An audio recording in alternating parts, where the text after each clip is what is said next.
As soon as the daughter-in-law's hand touches it, the bowl falls to the floor. The mother-in-law says loudly, "What have you done? Even while cooking one meal, you make so much noise and mess." The daughter-in-law says in a weak voice, "Mom, it slipped by mistake." The sister-in-law says with a sarcastic laugh, "Wow, sister-in-law, there's no limit to your carelessness. Sometimes dishes, sometimes the vegetables. Tell the truth. Do you ruin things on purpose?" The daughter-in-law says softly, "No, sister, it's not like that." The mother-in-law says firmly, stopping her, "That's enough. There's no need to cook it. If you put that back into the food, the whole meal will be ruined. Pick up those fruits. Take them, wash them, cut them quickly, and bring them back." Then, as she sits on the sofa, she hands cake to her daughter and says, "Here, have something. You must not have eaten anything since morning." Seeing this, the daughter-in-law quickly says with slight anxiety, "Mom, just give me a moment. I'll finish the meal and bring it right away." The sister-in-law says sarcastically, "All right, fine. But why does a moment turn into such a long time every time? At least the food should be ready on time."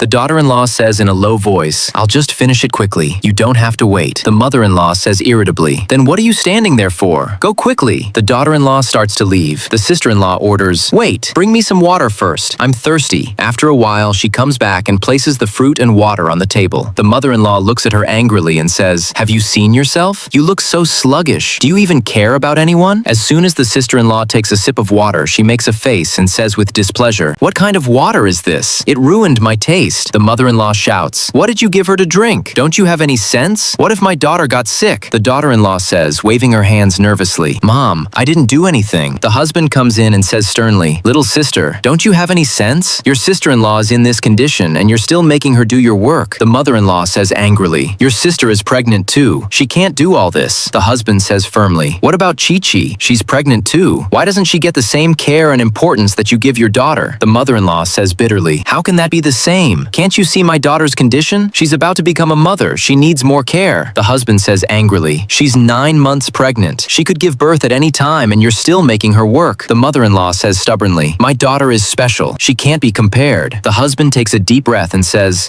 "Mom, Chi-Chi is someone's beloved daughter too. You care about your own daughter, but who will care for her?" Chi-Chi holds her husband's hand and says gently, "I'm fine. Please don't talk to Mom like that." The mother-in-law says harshly, "Why are you interfering?" The sister-in-law says sarcastically, "Yeah, you're an outsider. Why are you getting involved?" The husband says angrily, "Outsider? She's my wife. She's part of this family. If you can't respect her, then go back to your own home." The sister-in-law says shaken, "Mom, look at this." The husband shouts, "Enough! Leave right now." The sister-in-law leaves angrily. The husband says decisively, "Mom, if this kind of treatment toward Chi-Chi happens again, then you will also have to go back to your village." If a family treats a daughter-in-law and a daughter differently, it only creates distance between hearts.